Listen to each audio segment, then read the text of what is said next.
Hello, my name is Mildred. On Thanksgiving, my sister pointed at me and screamed, "She's just here for drama!" And my parents let her shove me and my little boy out the door. For 5 years, I've been paying their mortgage, their utilities, their medical bills. Yet at the table, my place card didn't even have my name, just the word guest. They told me to be the strong one, but strength has a cost. How long can you carry a family that erases you? And when the truth finally surfaced, when the receipts were stacked in silence, who was really the problem? The phone rang late in the morning, right as the sun cleared the bare maple in front of my apartment and sent a pale rectangle of light across the kitchen floor. I wiped my hands on a dish towel and picked up, still thinking about whether I had enough nutmeg. My father's voice came through thin, careful, like he was reading from a card. "Hey, kiddo, quick thing. Your mother wants to bump dinner from 2 to 3:30. Nothing big." "Why the change?" I asked, keeping my tone even. With my family, even is armor. A small pause. I heard a cupboard close on their end, a soft clatter. "Your sister isn't feeling well. Just be understanding, okay?" There it was, that old word, stretched like plastic wrap over everything. Be understanding meant move yourself, shrink yourself, make room for whatever awfully needed. "Sure," I said, because I've learned not to fight in doorways. 3:30. "Good girl," he murmured, and went quiet so quickly it felt like a cut. I set the phone down. Silas stood on his stool at the counter, wooden spoon hovering over a stainless steel bowl the size of his chest. "Are we still going?" he asked. Whisk stalled mid-air. He wore his little apron with a turkey on it, the one he'd colored with fabric markers last year, every feather a different color that bled a little in the wash. "We're still going," I said. "They moved the time. We'll be there at 3:30. He nodded solemnly, then went back to stirring the cranberry sauce like he was powering a small boat. "Grandma likes it not too sweet." I remember. I rinsed a measuring cup, watched the water halo the sink and fall away. My father's phrasing replayed, "be understanding," and I felt that familiar tug between my ribs. Maya Angelou once said, "When someone shows you who they are, believe them the first time." My family had given me 1,000 first times. I kept thinking I could write a better ending. "Mom?" Silas set the spoon down carefully. "Do we bring the pies too?" "Of course. We bring all of it." I smiled and stepped closer, tapping the spoon against the bowl to knock off the clinging ruby threads. "And the hand turkey?" He brightened, pulled the paper from the counter and held it up. 5 bright feathers traced from his small hand. "I wrote for Grandma, nice and neat." "You did," I said, and meant it. I put the drawing in a plastic sleeve so it wouldn't smear. In the window, a thin cloud pulled across the sun. The light shifted, smaller. I reached for the nutmeg, then for my calendar, the one with my work shifts, his school concerts, the little boxes where I penciled in the bills I paid for a house I didn't live in. Food is love, and chairs are belonging. Those are American truths as old as Sunday pot roast. I'd kept their kitchen lights on for years, patched their roof, sent co-pays straight from my account. Yet the seat with my name on it always seemed to slide towards someone else.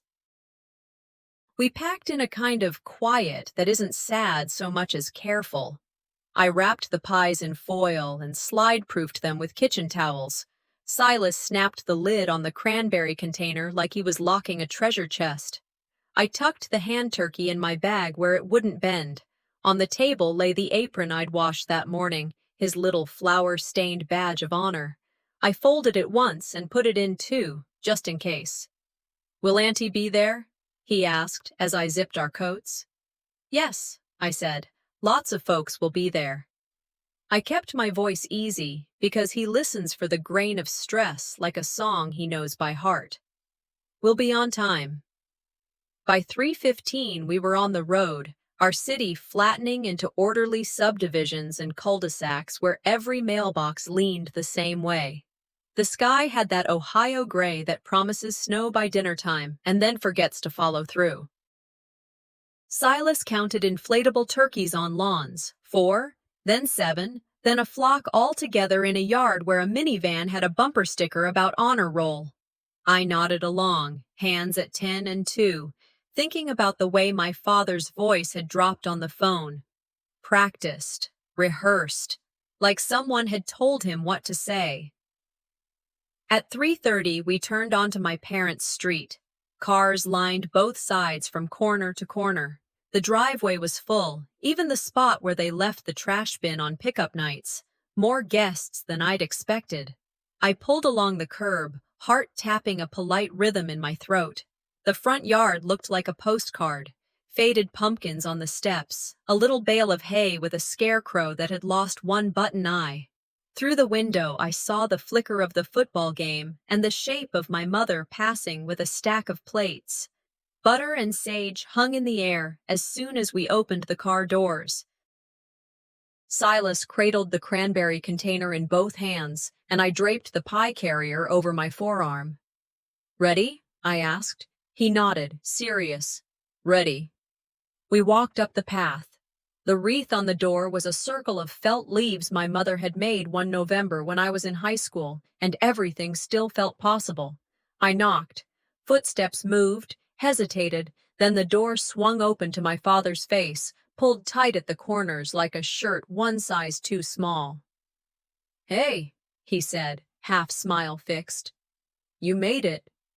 "On time," I said. "Good, good." His eyes didn't quite settle. He stepped aside.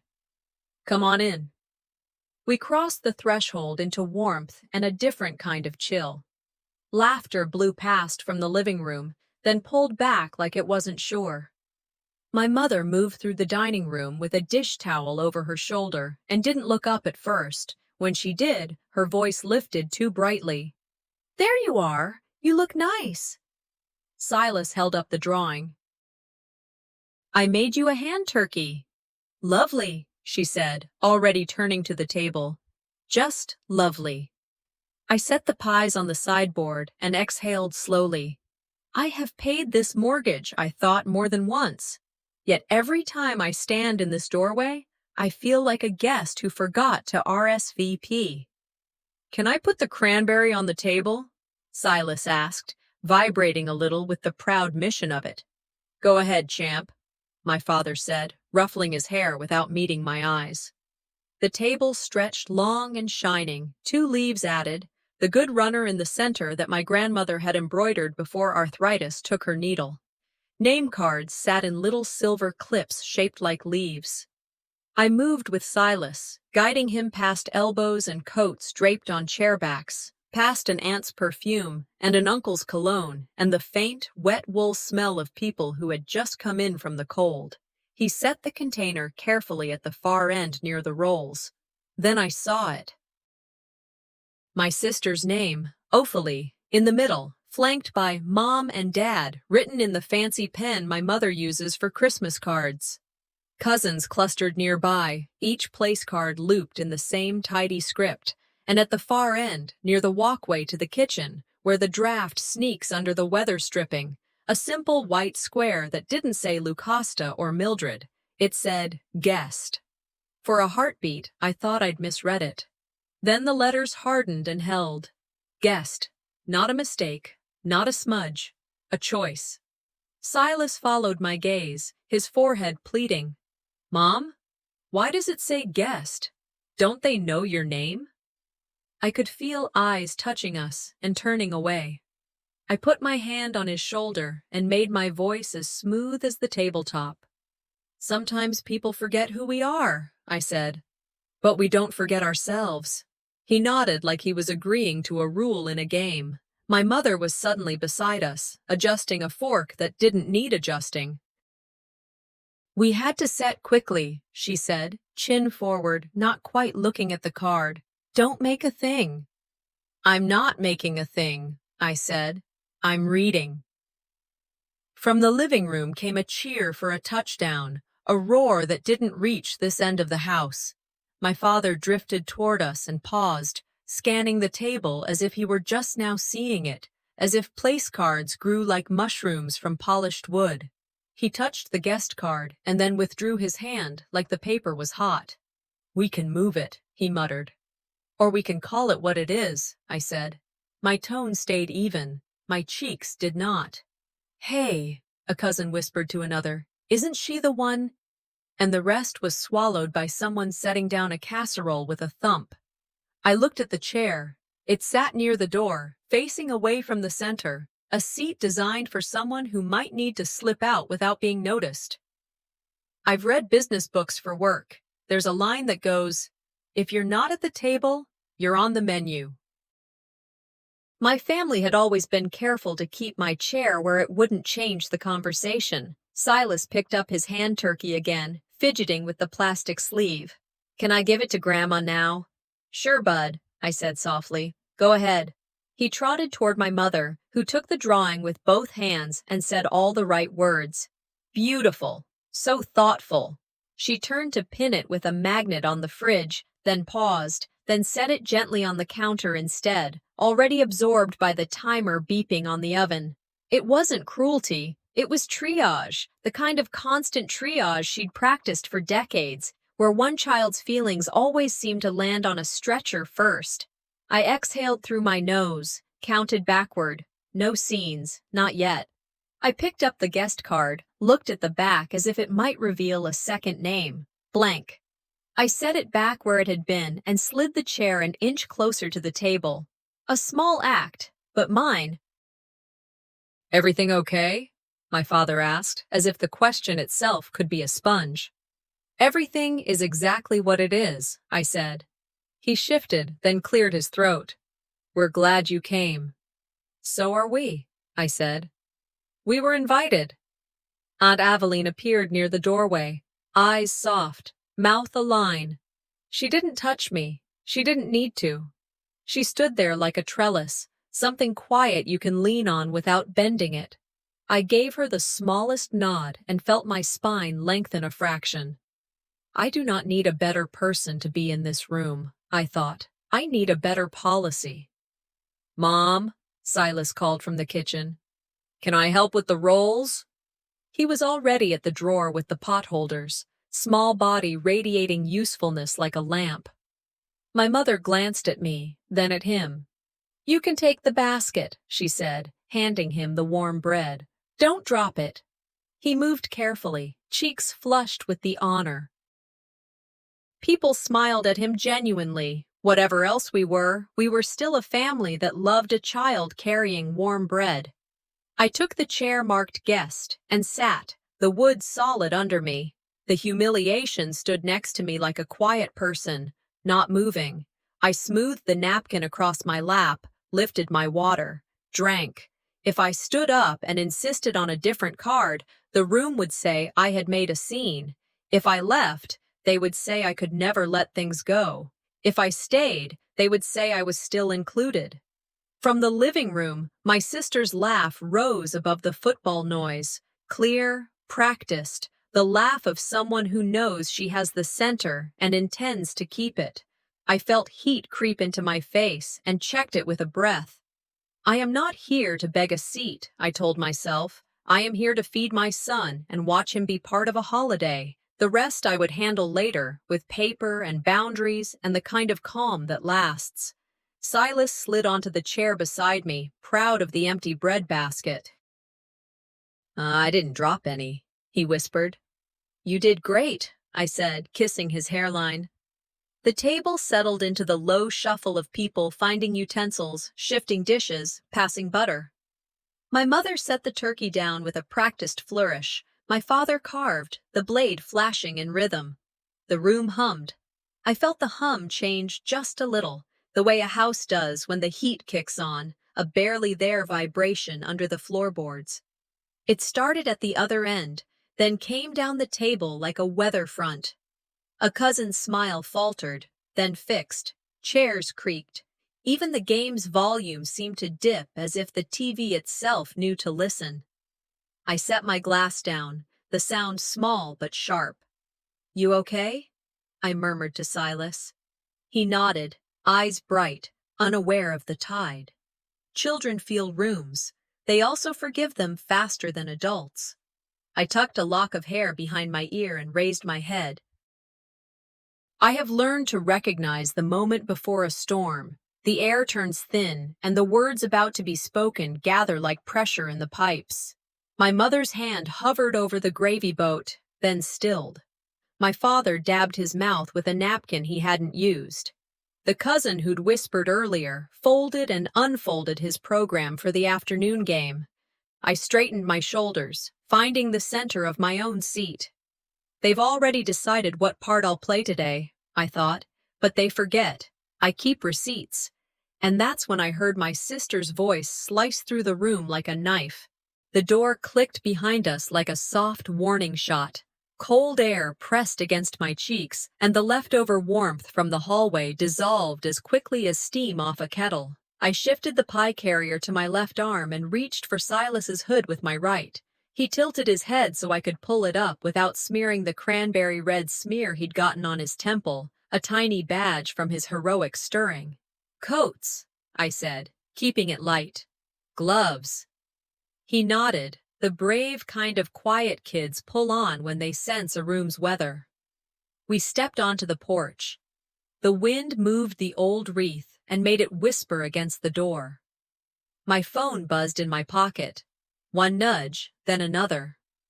I thought it was a text from my mother about roles or timing, the sort of last-minute choreography holidays run on. I slid the phone out to check, and the screen lit with a banner that grabbed the back of my neck. Bank alert, Zelle transfer, $2,800. Memo, settle balance, salon storage. The numbers arranged themselves into a shape I recognized too well.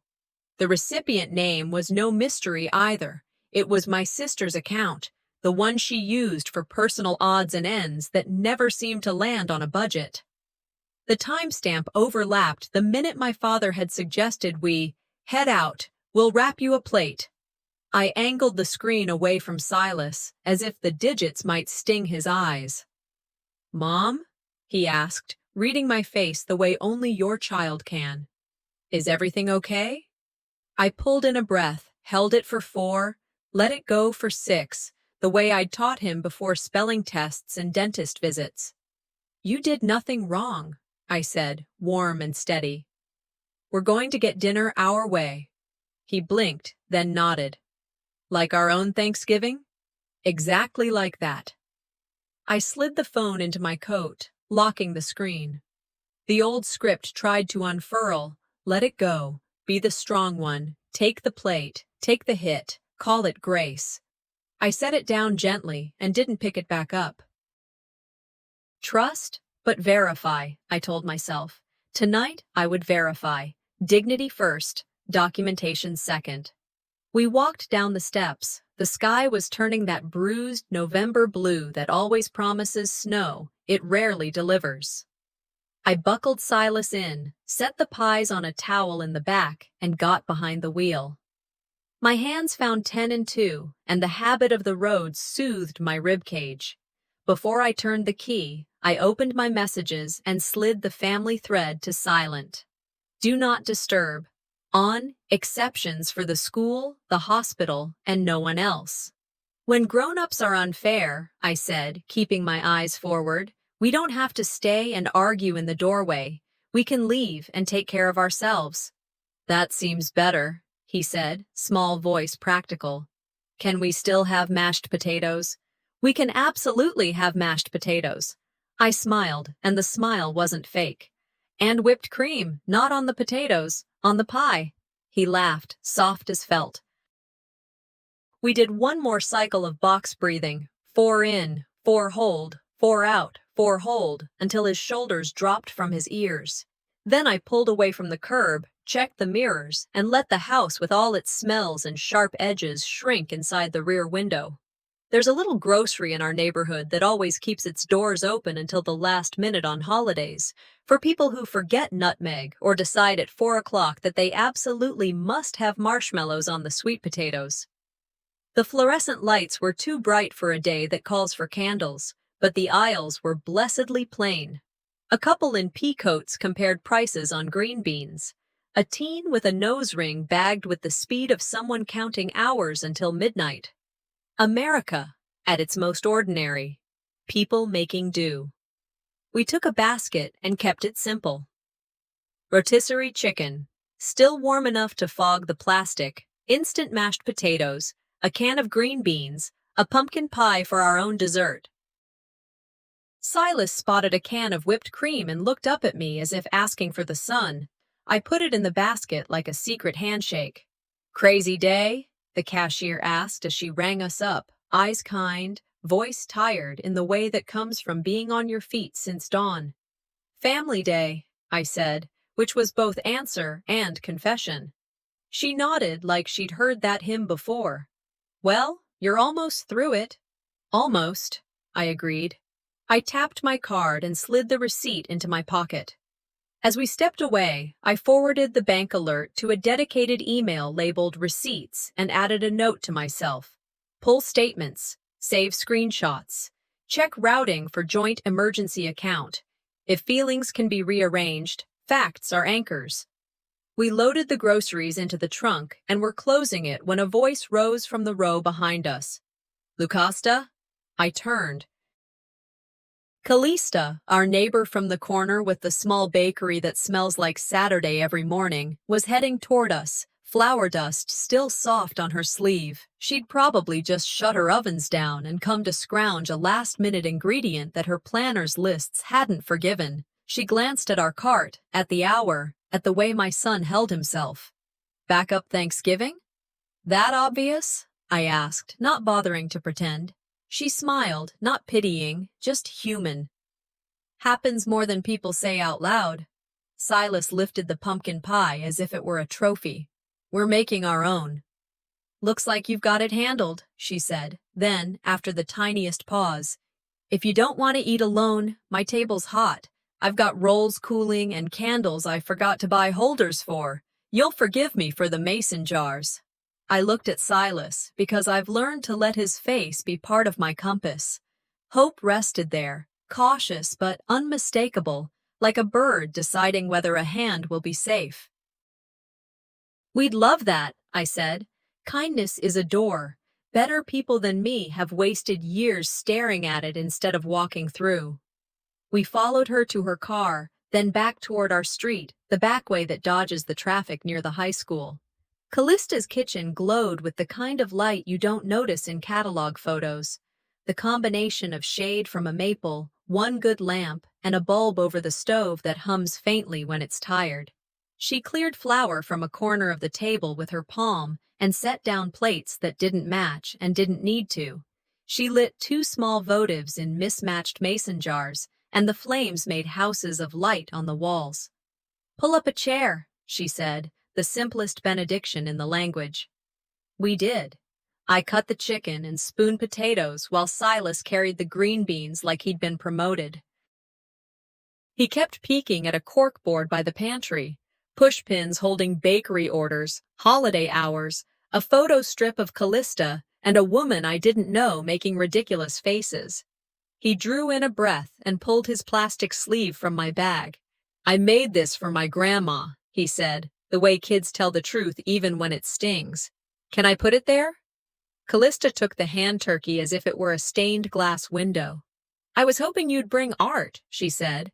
She pinned it at eye level and wrote in block letters under it, "Grateful for good neighbors." Silas stood back, hands on his hips, solemn and thrilled. We ate enough like turkey to fool the heart. Mashed potatoes from a box still taste like kindness when you stir them with patience. The chickens surrendered without complaint. The green beans snapped the way you want them to. Callista had sliders warming from her afternoon baking. She slid them onto a plate with the shrug of someone who knows how to make enough out of almost us. There's a line my grandmother used to use, the kind that floats through families like song. "Don't set yourself on fire to keep others warm." Callista said it without the weight of sermon, just as an inheritance she'd decided to cash.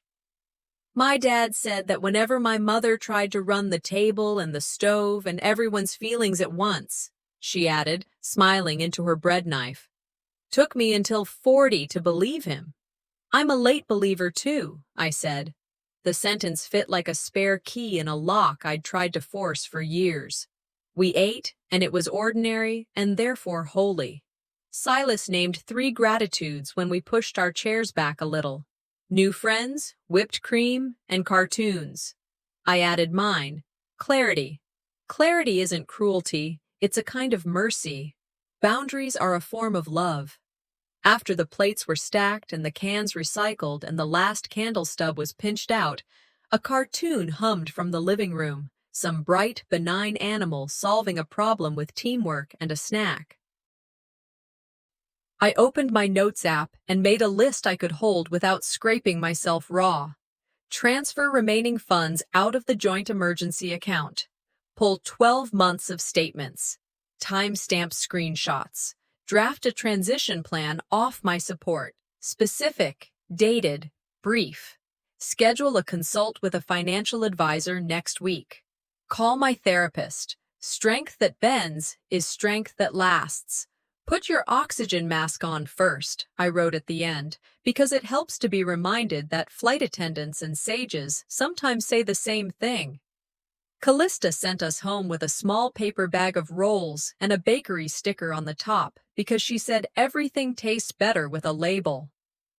Her corkboard glowed through the window as we walked down her little path, Silas's hand turkey anchoring the collage like a new country added to a map. We carried the leftover chicken and the pie to the car. The cold was honest, which I appreciate. It asks nothing you can't deliver if you zip your coat and keep moving. In the parking lot, a distant siren threaded the air and then vanished. I loosened my jaw and let the day slide behind us without trying to file every hour into a lesson.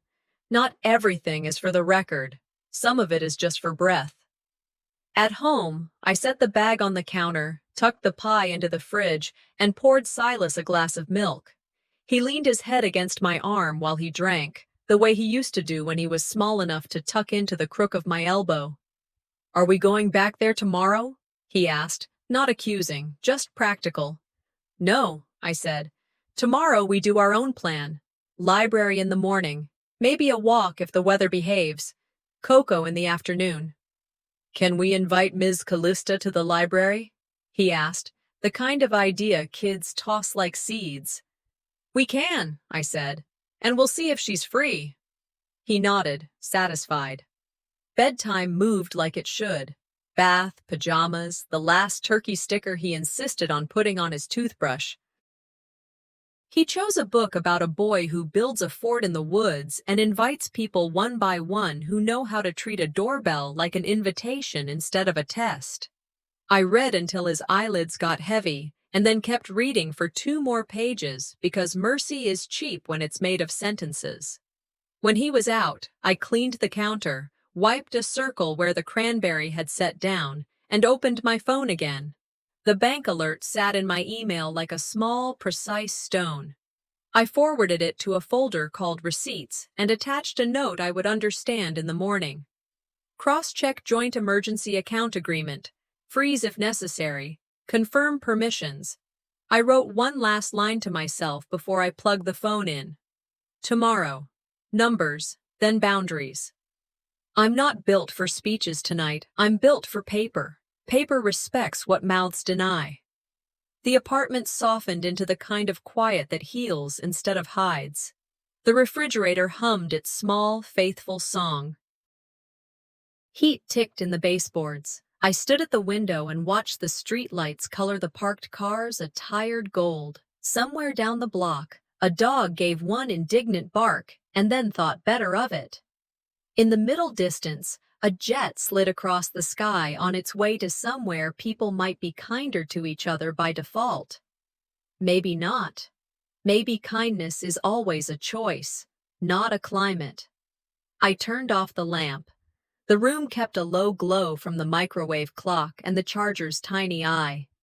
I could feel tomorrow taking shape the way a loaf rises under a towel, a quiet change that looks like nothing until it's ready for the oven. By morning, I had a plan simple enough to live with and strong enough to hold. When the apartment door latched behind us that night, I felt the sound travel through my ribs like a level setting on a workbench. Silas snored softly from his room. He'd fallen asleep mid-sentence, one hand still on the page about the boy with the backyard fort. Dishes were rinsed and stacked to dry. The tiny red light on the thermostat blinked its steady agreement that warmth would hold. I stood at the kitchen counter with my phone face down, palms resting on the cool laminate, and told myself the same thing I tell clients when the numbers won't reconcile. Breathe, then sort. Hurt is loud, facts are patient, and facts, once gathered, do not argue back. I turned the phone over and scrolled through missed calls. One voicemail from my mother sat in the list with an earlier date, weeks before dinner, before any football game or turkey or polite smile stretched to the breaking point. I tapped, pressed the speaker to my ear, and listened to a voice I've known all my life say words I wish I could forget. Don't tell your sister about the roof. Let her feel included. 7 seconds. Not yelling, not a confession of crime, just a sentence that did what most harm in families does. It rearranged reality with the soft authority of a lullaby. The timestamp put it 2 Wednesdays ago. The subtext put it 10 years ago. I played it once, then stopped. I have learned not to replay pain for sport. I set the phone on the counter, opened the laptop, and airdropped the file to a folder that said exactly what it was. audio_voicemail_mom. I duplicated it to an external drive that lives in a fireproof box under the sink, labeled with date and time. I added a one-line note in the file's metadata. Received by me, saved on this date, original on device. Chain of custody isn't only for courts, it's for clear minds. Feelings can be debated, recordings cannot. Flag for meeting exhibits, I typed to myself. Exhibit A, voicemail. The kettle on the stove clicked off. I poured hot water over a tea bag and let the steam fog my glasses. Facts are stubborn things, John Adams said, and I believe him in the way you believe the smell of burned toast. It's true whether you like it or not. I took a sip, set the mug down on a coaster with a faded cardinal, and moved to the next job. New folder, /family_support/exhibits. Inside it, a subfolder named audio_voicemail_mom and another called bank_mortgage. I exported the audio to 2 formats, M4A and MP3, then used a simple transcription tool to produce the 7 words that might as well have been 7 miles. Don't tell your sister about the roof. Let her feel included. I checked the text for accuracy, confirmed the words roof and included, and saved the transcript as a PDF with a header showing the original timestamp. I screenshot the information panel, created date, modified date, and dropped the image into a 1-page cover sheet that explained in 2 neutral sentences what the audio contained and when it was created. No arguments, I whispered, adding a new note to the top of my digital pad. Only documents. Silence used to be my prison. Tonight, it's my precision. I set the phone to focus mode and blocked the family group chat until noon tomorrow. If a building is on fire, someone will call 911. I don't have to keep every door unlocked in case. By 2 o'clock, the house had the hush of a church between services. Lights on, voices low, furniture waiting. I parked at the curb, turned off the engine, and sat for one steady breath. The folder on the passenger seat looked thin, but it had more backbone than any speech I could give. I took it, locked the car, and walked up the front path that had known my footsteps since I was a kid on a scooter. Inside, the living room had been rearranged. The couch and 2 armchairs formed a half circle around the coffee table. The game wasn't on. The TV reflected only the room back at itself. My father sat at the end nearest the hallway, a legal pad on his knee like a shield he'd forgotten to raise. My mother had a tissue balled in her hand, but the skin around her eyes was dry. Ophalie took the center chair, legs crossed, phone face down on the arm as if it were a coiled pet she could call up at any moment. Aunt Aveline sat at the far edge, hands clasped, posture like a metronome, present, even, unswayed. "Thank you for coming," I said, setting my folder on the table. The room smelled faintly of lemon oil and last night's dinner. "I set one ground rule on email, and I'll say it once here. We're not arguing. We'll review what's on paper, make decisions, and leave with next steps." No one objected to that. My father made a small mark on his pad without looking down. My mother folded the tissue in half, then half again. Ophelie's chin tipped up half an inch. I sat on the sofa and opened the folder. Breath low, shoulders loose. I wasn't here to beg or to perform. I was here to account. Clarity is kindness, I reminded myself. What's fuzzy turns cruel. I slid a single page onto the table, landscape orientation, wide margins, clear columns. This is a summary of my support for this household over the past 36 months. Dates, line items, totals. No adjectives. I tapped the headings. Mortgage top-ups, homeowner's insurance, utilities, medical co-pays for Dad's ER visits, the roof repair when the hailstorm came through. These numbers match bank statements.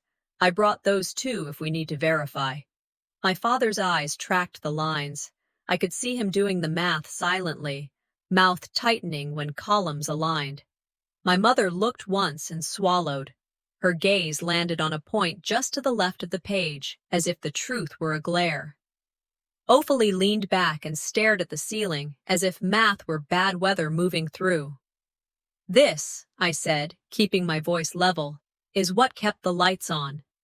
I let the sentence rest on the wood between us. The room went quieter, which I didn't think was possible. Aveline glanced at me and gave the smallest nod, not a side to take, just acknowledgement that a thing had been put on the table and deserved to stay there. I placed 3 more copies near the edge within reach. No one moved to take one yet. That was fine. Silence has weight. I didn't pad it with filler.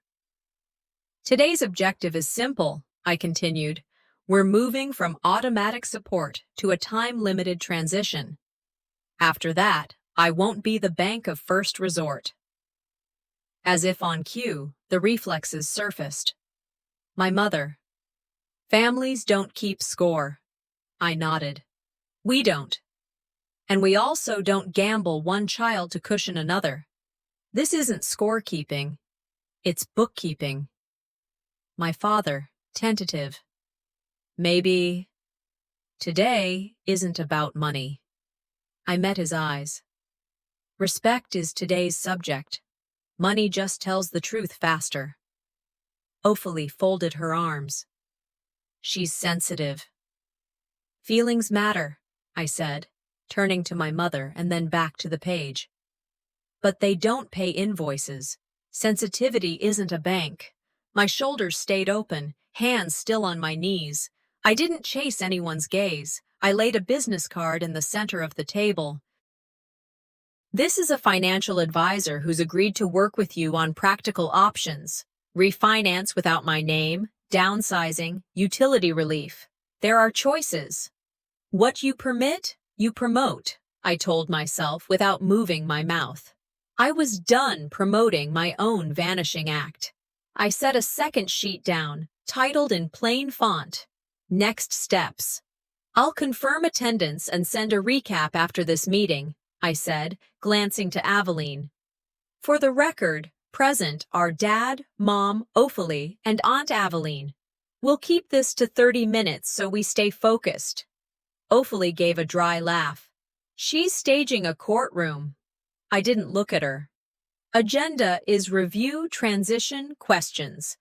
I slid the small desk calendar I'd brought across to my father. "You asked about dates on email. The calendar shows when the current debits hit and how the reductions will line up." He traced the grid with his finger. "If the gas bill spikes in January, the advisor can help with budget smoothing," I said. One sentence, and I slid the card toward him so he didn't have to reach. My mother inhaled to pivot toward feeling. I know this hurts you. Yes, I said gently, and placed my finger on the column of totals. This page is about obligations. We'll be kinder to each other if we let it do its job. Aveline cleared her throat softly. Let's give the document its time, she said, like a librarian keeping the room on topic. The temperature in the conversation dropped a degree. We were not going to drown in pronouns today. I took out the letter I'd written the night before, printed on plain paper without letterhead. I set it where everyone could read. Transition of support, effective next month, the title read. Here's the schedule, I said. Month 1, 75% of what I've been sending. Month 2, 50%. Month 3, 25. Month 4, 0. I didn't rush it. I didn't apologize for it. Requests outside this plan go through the advisor. I won't process direct asks. Punishment, Ophelia muttered, not quite under her breath. This isn't punishment, I said once evenly. It's policy. My father's pencil hovered. Is there any flexibility? The plan is firm, I answered. The path forward is flexible, with help. I tapped the advisor's card and then the calendar. You're not without options. You're without the automatic option you've had with me. I signed my copy and dated it, then slid unsigned copies to my parents. You don't have to sign today, I said. You do need to plan. The room steadied on its new axis. My chest felt surprisingly calm. No adrenaline, just the clean, unromantic relief of making a hard call and putting it in writing. Ophelia leaned forward, eyes bright. You love this, she said. The power, the drama. You live for it. I kept my gaze on the table. I live for my son, I said. And I live for peace. Peace doesn't mean I carry the whole house while I'm called a burden in my own family. She reached for spectacle and found less air to burn than she was used to. Stop, my father said, very quietly. His eyes were on the totals again. Just stop. My mother tried the gentler appeal. We're a family. Then we'll act like one, I said, not unkindly. By sharing weight. I turned the auto-pay authorizations list face up, then flipped it over and set a small note on top. Cancellations scheduled, not a threat. A fact. No raised voice, no shaking hand, just the sound of a policy taking its seat. Aveline took in a breath and let it out slowly, as if she'd been waiting 5 years to see gravity remembered. I glanced at the clock on the mantel. We had 10 minutes left in my self-assigned limit. I stacked the pages so the titles showed, a little skyline of accountability. The room had the quiet of a field after a storm, ruts still wet, air cleaned out, shapes sharper. I set my phone face up beside the folder. The black screen reflected the ceiling light. At the top of the list of files sat one with a date and a 7-second runtime. I didn't pick it up. Before anyone calls this unfair, I said, tone the same as if I were reading a recipe. There's something you need to hear. It's 7 seconds long. My sister scoffed. Here we go. She recorded Mom. My mother's hand trembled with the tissue, but she didn't speak.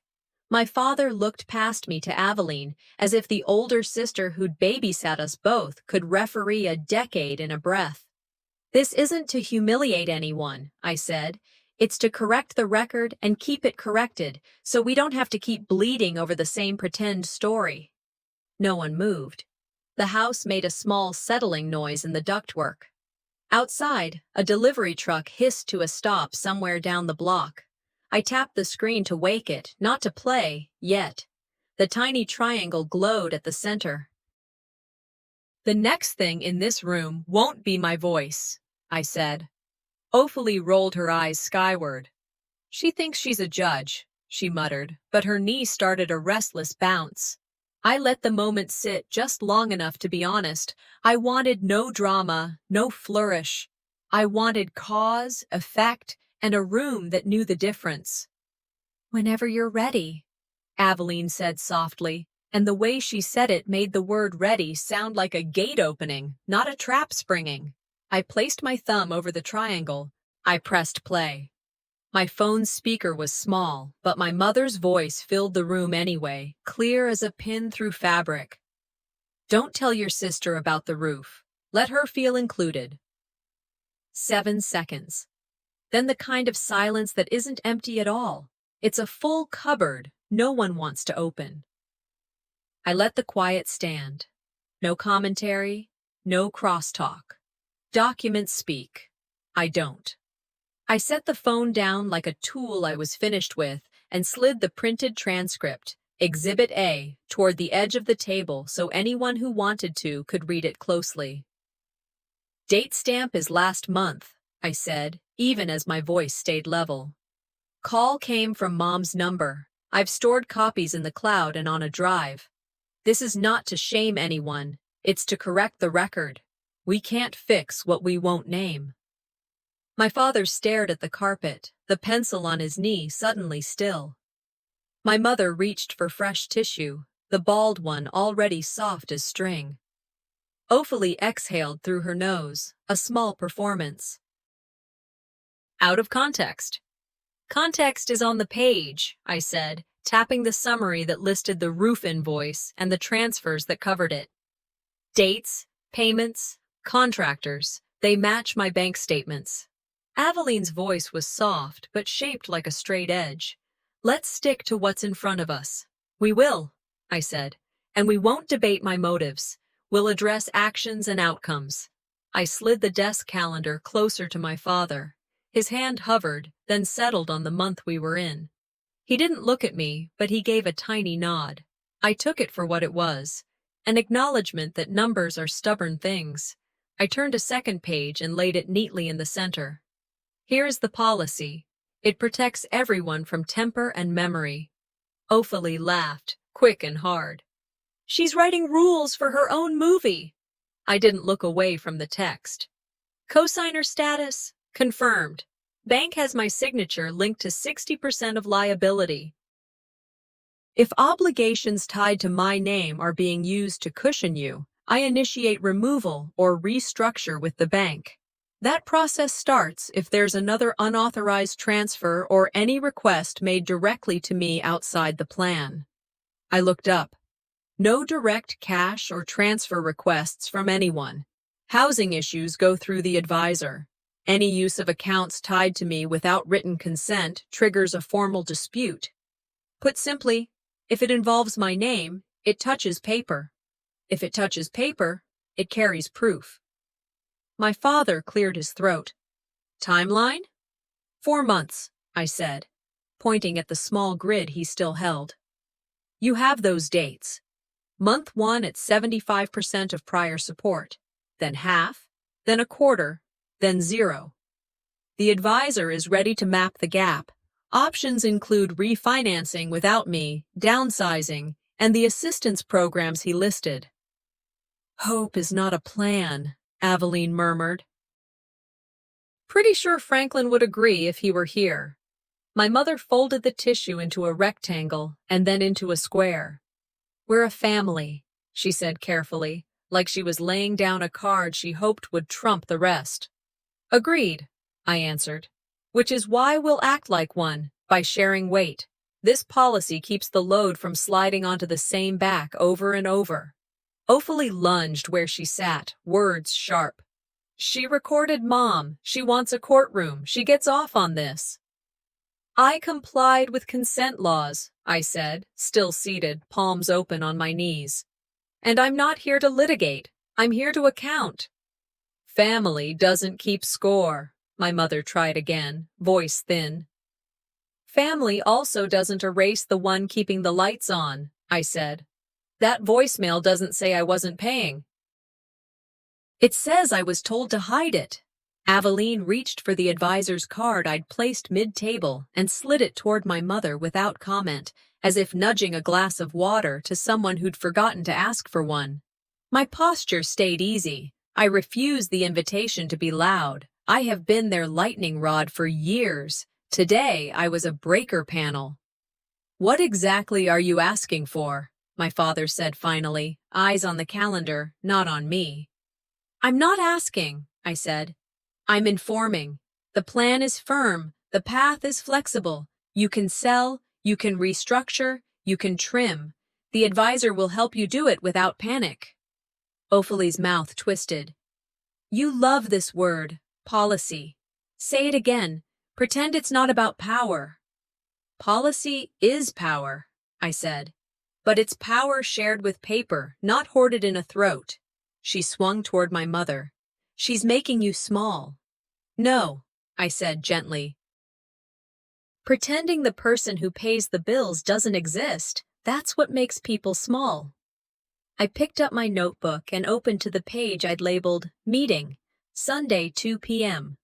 I wrote the time, the attendees, the decision, policy in effect, glide path confirmed, advisor card accepted. The pen moved with the ease of a tool that knows its job. I'll send the recap by evening, I said. If the policy is tested, I'll respond with documentation, not discussion. Drama, Ophelie muttered, staring at the ceiling again as if she could find better weather up there. Trust, but verify, I said, not to her, but to the space we all shared. I gathered exhibits A and B and slid them back into the folder. I left a copy of the policy and the advisor's card in the middle of the table, within anyone's reach. I felt my pulse in my wrist and was surprised by its steadiness. Dread had given way to exposure. Exposure had given way to order. Then I did the last thing I'd planned for this room and this day. I reached into my bag and brought out the red plastic tag that had hung on my spare key for 2 years. I set it beside the policy, the color a dot of heat on a neutral page. This is the spare key you keep for my place, I said, looking at both of my parents. I need it back by Friday. Emergencies can go through the advisor. If you need to see Silas, we'll schedule, we'll set terms in writing, and we'll keep those terms. Ophelie sat forward, delighted. Paranoid much? Privacy isn't paranoia, I said. It's adulthood. My father's hand hovered over the red tag, then pulled back, then hovered again.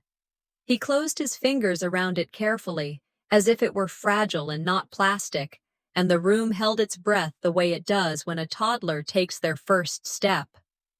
His gaze lifted and met mine straight on for the first time that afternoon. For a long moment, there was nothing theatrical to see. No gasp, no apology rehearsed for the holiday card.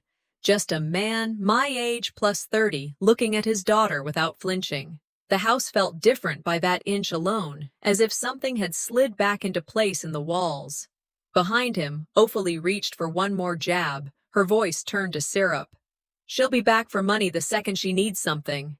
I didn't turn my head. I won't, I said. That's the point. My mother pressed the tissue under her eye, then lowered it again, dry. We raised you to be strong, she said, like it was a credit she hoped to claim. You did, I said, and now I'm using it. Aveline's chair creaked softly as she shifted, and her expression held something like relief.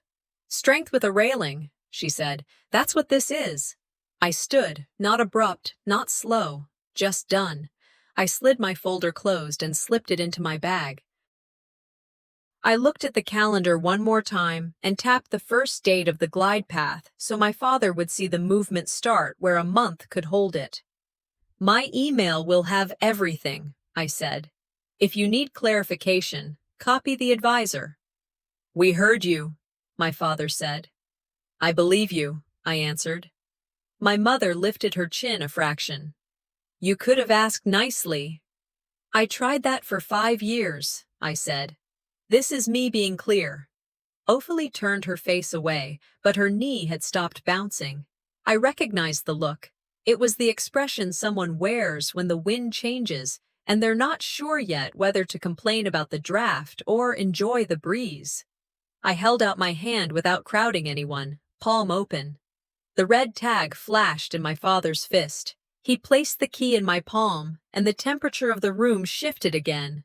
Subtle, measurable. Like a thermostat nudge you only notice when the baseboards stop clanking.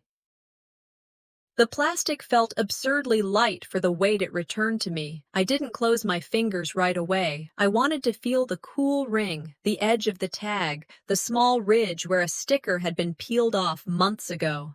"Next time we meet," I said, calm and simple, "let it be as equals, not as my bank and your beneficiary."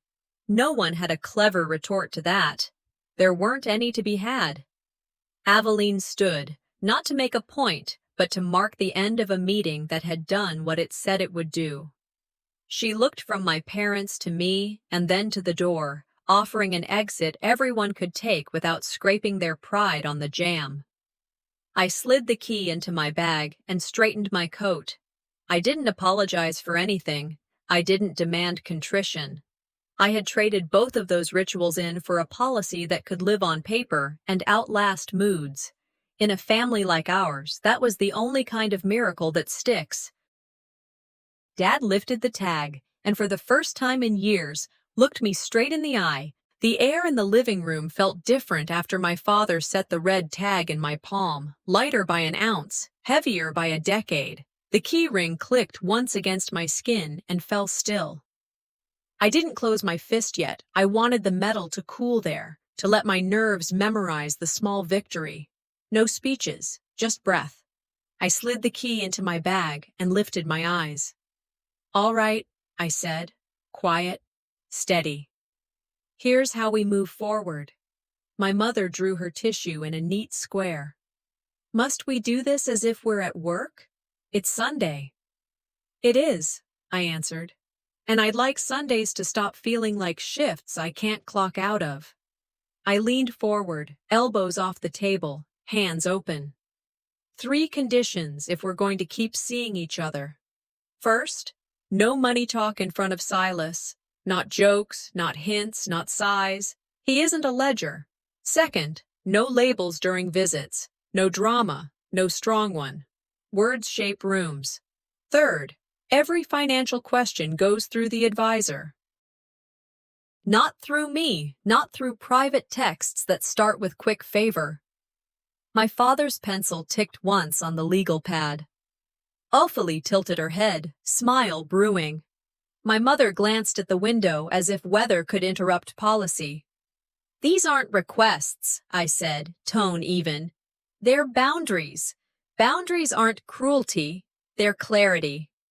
"That's harsh," my mother murmured. "It's precise," I said. "Respect these for 90 days, and we can talk about more. If that's too hard, we take a longer break and try again when we're all ready to keep simple terms." "Listen to her," Ophelie said, laugh sharp. "She thinks she's CEO of Thanksgiving." I turned my face to my parents, not to her. "This is between you and me. I'm not negotiating around a heckler." "Excuse me?" she snapped. I let the silence hold. "I'm telling Mom and Dad what keeps our door open," I said. "If you can keep the same terms, you're welcome when we meet. If you can't, you can sit a season out." Aveline's voice came like a bookmark sliding back to the right page. "She's setting limits. That's healthy." "Healthy?" Ophelie barked. "She's drawing up contracts like we're strangers." "Good fences make good neighbors," I said, not smiling. "Even inside a family." The old clock on the mantel ticked twice. My father tapped the pencil again. 90 days, he repeated, almost to himself. 90, I said. Short enough to try, long enough to prove. My mother tucked the tissue under her thumb. What if, hypothetically, someone slips? People say things. We're only human. If someone slips, we reset the moment. If the same person keeps slipping, we pause visits. No scolding. Just space. I looked at her, really looked. We can be kind and sturdy at the same time. Ophelie laughed softly, the sound polished. You're terrified of feelings, that's the trouble. You hide behind your spreadsheets. I'm done hiding, I said. That's what all this is. Her smile flattened. You want us to beg?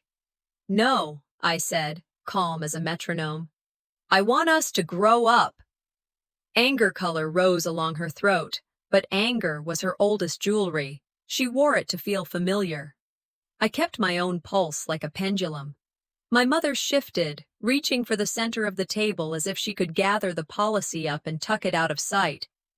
But emergencies.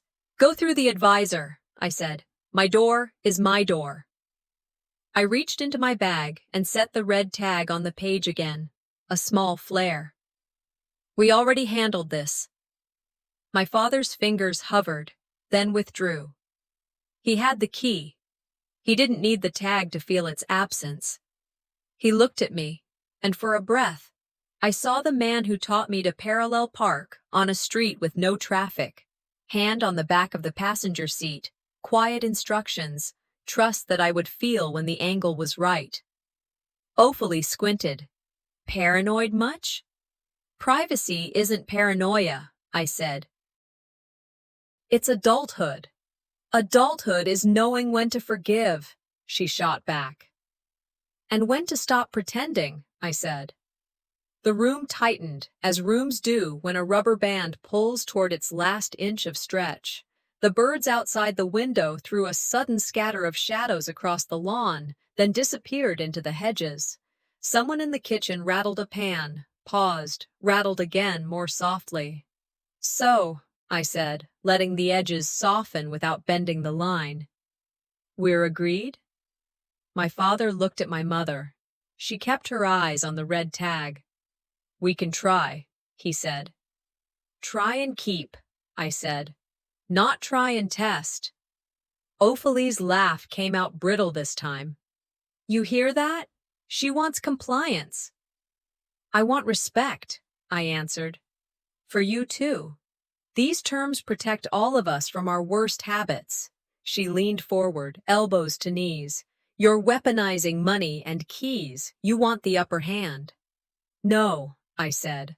I want my son to watch the adults in his life demonstrate restraint. I want him to know that love doesn't excuse bad behavior. Who are you to lecture anyone? She hissed. You make yourself the hero in every chapter, the martyr, the saint with receipts. None of those, I said. I'm the mother of a little boy who deserves a family that doesn't insult his mother in front of him. My mother flinched. My father's jaw tightened. Aveline's hands were still, which for her meant approval. Ophelie reached for volume. You threw a tantrum and left the holiday. I left quietly, I said, voice even, because you announced I was there for drama, and because I was asked to take my child home so other people could enjoy their meal, and because the emergency account with my name on it sent money to you while I stood on the porch. She opened her mouth, then closed it. There were only so many times you could argue with the clock. My mother dabbed at eyes that weren't wet and let the tissue drop into her lap. This is all so cold. It's clean, I said. Cold is when someone changes the time and pretends they didn't.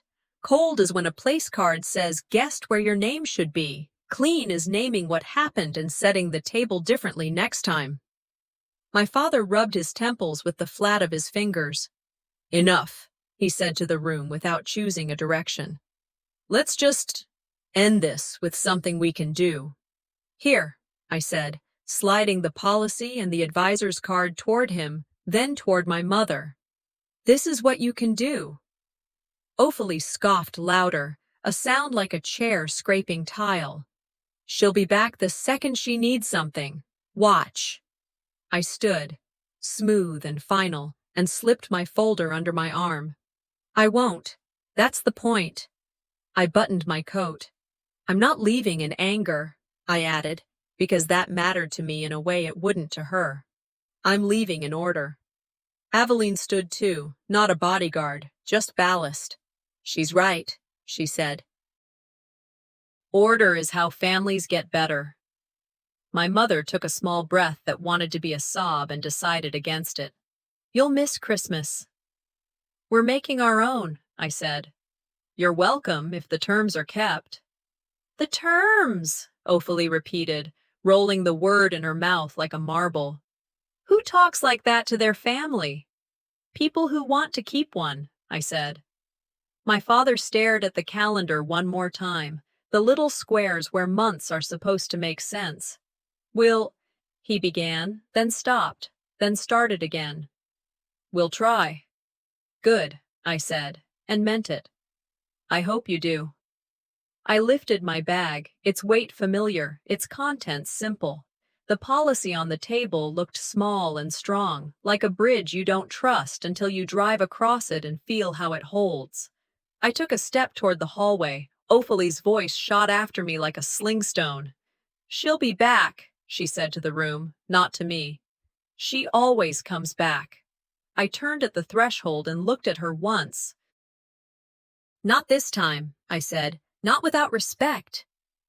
My father rolled the empty red tag between his fingers. My mother pressed her lips together until they turned pale.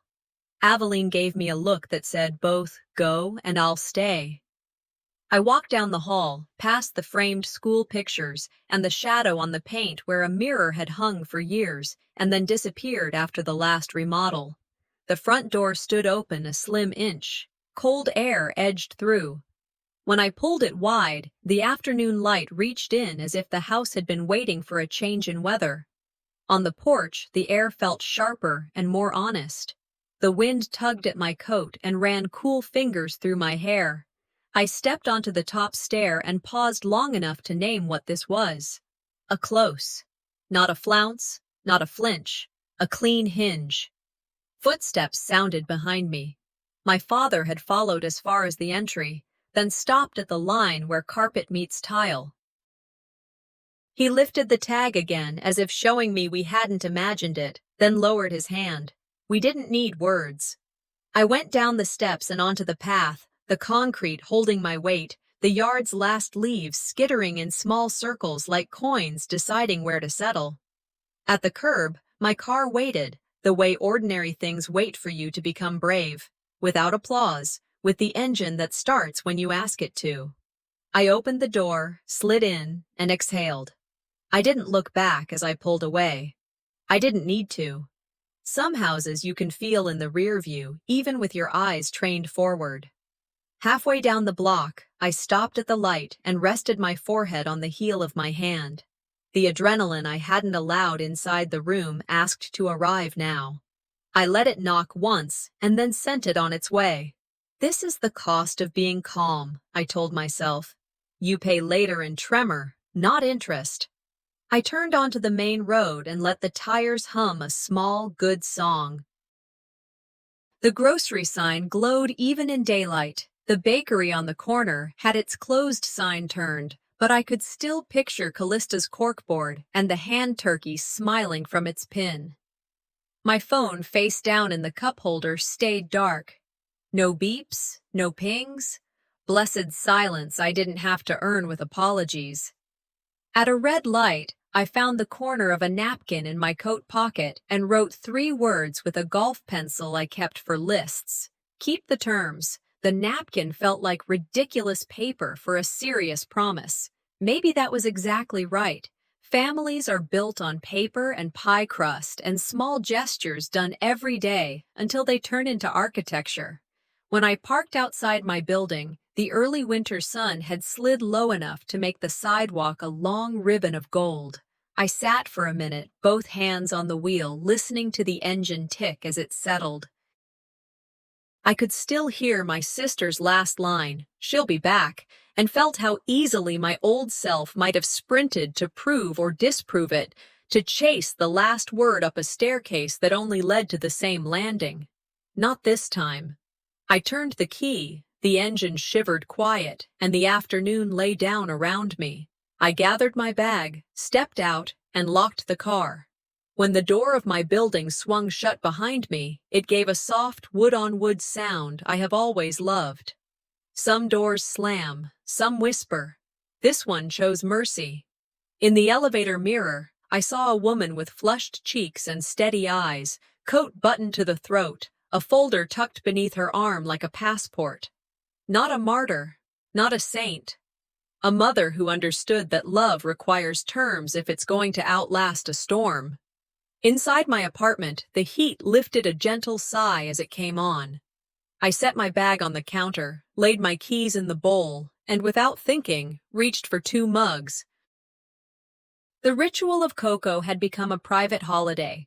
Milk warming, powder whisked in, a small mountain of cream for the kid who would drink his while telling me 3 things that made his day better. The kettle clicked, the smell rose, my shoulders dropped in increments. Tomorrow the cracks would show in places I hadn't predicted. Cracks don't stay hidden, they widen until something breaks or becomes honest. Tonight, the house felt level for the first time in a long while. The mugs steamed, the clock ticked, and the key that had been in the wrong pocket found its way home. When the door closed behind me, I knew the house had shifted, but I hadn't yet seen how far the cracks would spread.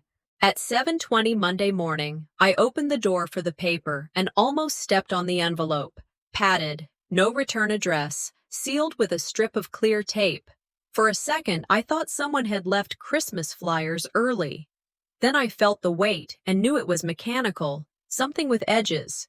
I bent, lifted it to the light, and the shape inside lined up with a piece of my life I'd forgotten I'd lent. I eased the flap open. The old garage remote slid into my palm, black plastic scuffed at the corners from years in my coat pocket, its silver clip still bent from the time it caught on a grocery bag. Under it, a second key I hadn't thought about in ages, an older copy to my apartment from when I first moved in and made the mistake of believing access equals love. No note, no smiley face, no sorry.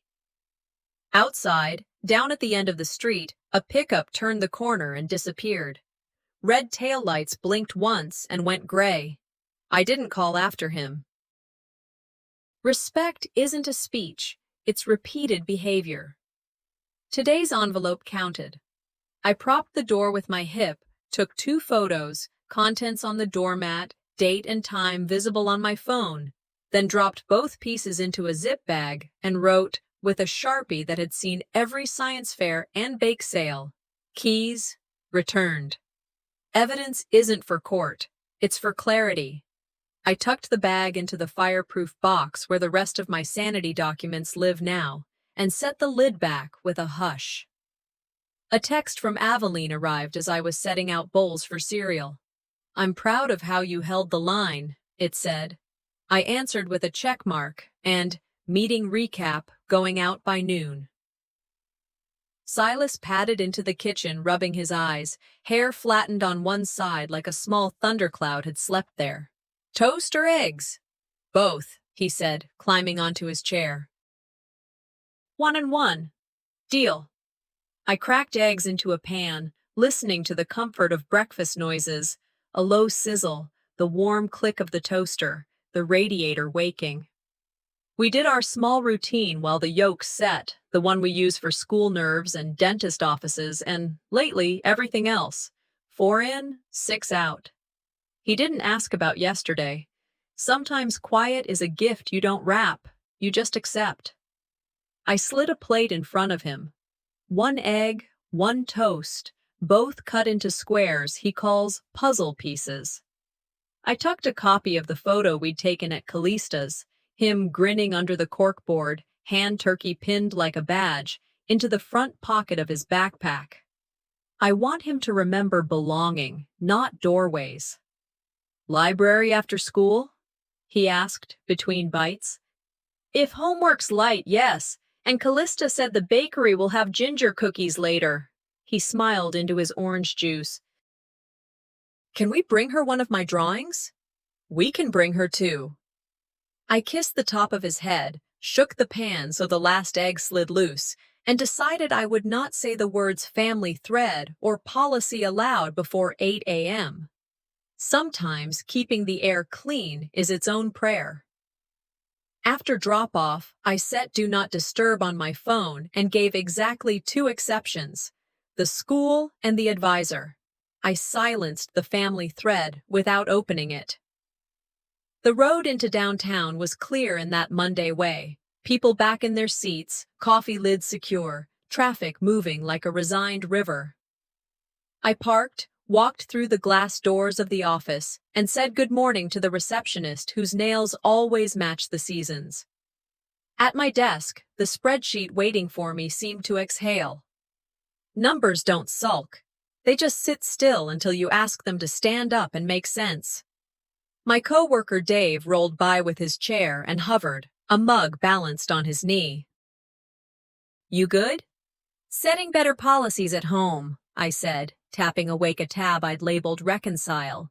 "Turns out they work outside of budgets, too."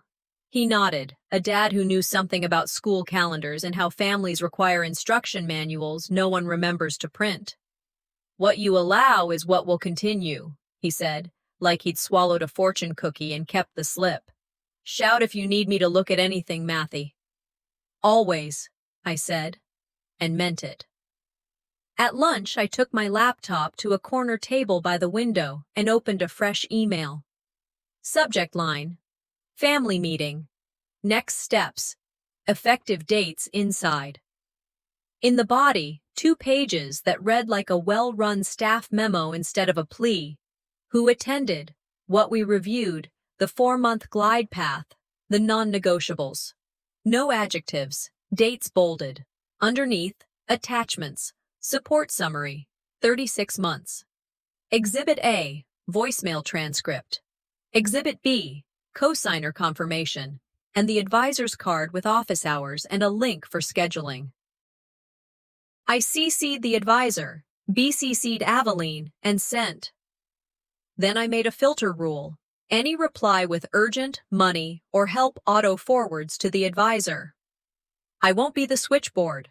I booked a therapy slot for Wednesday because boundaries hold better when tended. An appointment is a truss. You don't admire it in the ceiling every day, but it keeps the roof where it belongs. The rest of the afternoon worked the way good afternoons do. Emails that actually got answers, a teammate's joke about the office plant's seasonal depression, a clean reconciliation of a stubborn account that had been 2 cents off for a week. I left on time, a small rebellion, and proof that life doesn't have to be a series of salvages. On our way home, we stopped at the bakery. The bell chimed when we pushed the door, and the warm air met us like it had been waiting. Ovens hummed somewhere in the back. Callista looked up from boxing cookies, smiled, and wiped flour off her hands with a towel that had already lost the fight. "Hey, you two," she said. "Look at my corkboard." Silas dropped my hand and beelined for the wall. His hand turkey now sat in a thrift store frame she'd found between 2 pie tins, a bright rectangle surrounded by order slips and holiday hours scribbled in Sharpie. Below it, a sticky note announced in block letters, "Grateful for good neighbors." He beamed like a flashlight. "That's mine." "I heard the artist might be in today," she said, playing along. "I saved him a pumpkin bar." She set out pot roast sliders on small buns that looked like they'd been born for butter. Roasted carrots glazed just enough to taste like effort but not performance, and the promised pumpkin bars dusted with sugar. Monday night tasted like Saturday in her kitchen. We ate at the tiny metal table by the front window, knees bumping, elbows companionable. Conversation wandered over bills and Ohio's weather that changes channels without warning, and her father's line she kept like a pocket charm. "Don't set yourself on fire to keep others warm." "I used to do that," she said, pouring milk. "Long time." "Me too," I answered. "Longer than I care to admit." I told her one sentence about the envelope on my mat. She nodded the way someone nods when a bridge finally gets inspected, not because it's pretty, but because it's safe. Good. That's what follow-through looks like. We lit 2 tea candles she pulled from a drawer and stuck in mismatched glass votives that once held jam. Silas did his 3 gratitudes with the ceremony of a man presenting a budget to a board. School library, extra recess, and these pumpkin bars. I added mine. Neighbors who make room at the table. "Tables are meant to add leaves," Callista said, "not fences." I snapped a photo of Silas laughing mid-crumb, cheeks sugared, and another of the corkboard with the hand turkey smiling at the bakery's to-do list. I wanted fresh pictures in my head when the old film reels of yesterday tried to run. On the way out, Callista tucked a small paper bag into my hand. 2 rolls for later, she said. Insurance. Against what? Silas asked. Against not having enough. We walked home under a sky that couldn't decide between dusk and drama. The air had that clean cold that makes you walk a little faster and pay better attention. In the apartment, I slid the zip bag of returned keys into the fireproof box, checked that the clasp was set, and felt something inside my ribs line up. 1 chapter closed without a scene. After homework, Silas built a fort with 2 chairs and a blanket, then drafted me to crawl through it and admire the architectural choices. We read a chapter of his mystery book and put a small line on the calendar for Saturday. Adventure. Library at 10. Cocoa at 2. Plans are scaffolding. You climb them out of chaos. When I tucked him in, he rolled on his side and asked, "Can Ms. Callista come to my program?" I already emailed her the date, I said. She said yes. He smiled with his eyes mostly closed. Good. Back in the living room, I ticked off my plan. Transfers completed, statements pulled, Wednesday therapy set, Friday advisor call confirmed. I wrote in my notebook, peace is structure, not quiet at any price, structure that keeps love from leaking. I put the notebook on the shelf next to the photo of Silas at the county fair with a lemon ice and a hat too big for his head. From the window, Columbus glowed cold and ordinary. Ordinary felt like a luxury. A bus rumbled by with its lights on already. Somewhere a dog barked twice and then went unbothered about it. I rinsed 2 mugs and set them to dry, turned off the kitchen light, and let the apartment slip into its evening shape. When I set my phone on the charger, the screen stayed dark for a beat. Then, like a porch light flicking on in bad weather, the muted family thread flashed anyway. Someone had tagged me by name. I could see only the subject line of a forwarded email. You made Mom cry. Happy now? I didn't open it. My filter would route the storm to the advisor, but storms like to find windows. The message blinked again, insistent. I watched it for a count of 5, as if observation could change weather. It can't. Only roofs and good decisions do. I turned the phone face down, felt my shoulders square, and listened to the heater blow a soft ribbon of warmth along the baseboards. Warning, not welcome. Tomorrow would have something to say. I would answer with paper. Tuesday started with coffee that tasted like resolve. I packed Silas's lunch, laid his mittens on the radiator to warm, and watched the window fog in a small oval where our breath had left a mark last night. The apartment felt orderly.